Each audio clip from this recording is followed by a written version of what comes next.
Nakakahinayang, nakakagulat, nakakaingit. Sa kabila ng lahat, salamat pa rin sa Diyos. Our Father Emilio crossed over to the next life.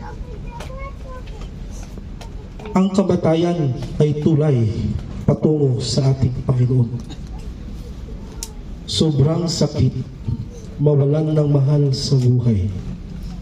Walang kasing sakit. Sa ating buhay, tayo'y napapatanong, bakit nga ba kinukuha ng Diyos ang ating mga mahal sa buhay? Kahit alam niyang masasaktan tayo ng sobra. Ang sagot ay, Diyos lamang ang nakakaalam. Si Papa ay tahimik na tao. Hindi pala salita. Hindi showy. Ngunit kaming mga anak niya'y ramdam na ramdam ang kanyang pagmamahal sa amin. Totoo nga ang kasabihan, actions speaks louder than words. Pagod na si Papa, wala na si Papa. Ang sakit sabihin, pero kailangan magpakatatag.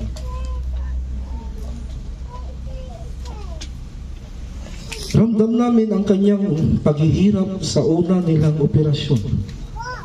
Pangalawa, at itong huli, noong kami ay nasa hospital, tinanong ko ang aking Papa sa kanyang mga nararamdaman. Ang kanyang mga sagot ay, okay lang ako, kumain na kayo. Yung mga aso, pakainin nyo.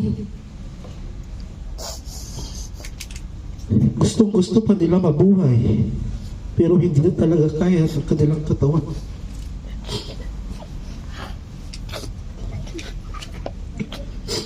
Sa tuwing ako'y nalulungkot sa paglisan ng aking ama, ang parati ko na lang iniisip ay nakapagpahinga na sila. Nasa piling na sila ng Panginoon. Sa langit, wala nang sakit. Wala nang injection. Wala nang dialysis. Sa langit, masaya. Sa langit, may kapayapaan. Papalitan namin ng saya ang mga iyak at lungkot na aming nararamdaman.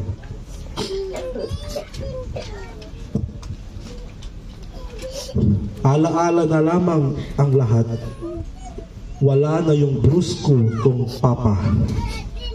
Wala na yung magagalit kapag nagluluto ako ng pagkain sa madaling araw. Wala nang magsasara at magbubukas ng gate sa tuwing ako'y umuwi. Wala nang magsasabi ng, Butchok, ingat ka sa pagdadrive, huwag kang mabilis. Wala kaming kasama ni Mama at Papa mo, huwag iingat ka parati. Marami nang wala, pero tuloy ang buhay.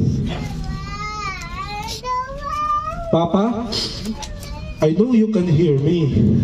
I love you. We love you. Ma, alam namin mahirap to para sa inyo. Pero hanggang dito na lang talaga si Papa.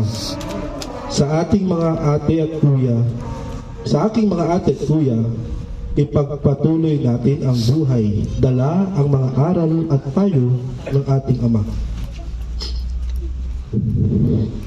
On behalf of my family, thank you for your heartfelt condolences and love. Hindi ko na po kayo iisa-isahin.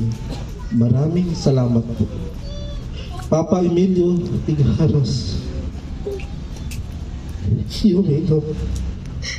Rest in peace. We love you.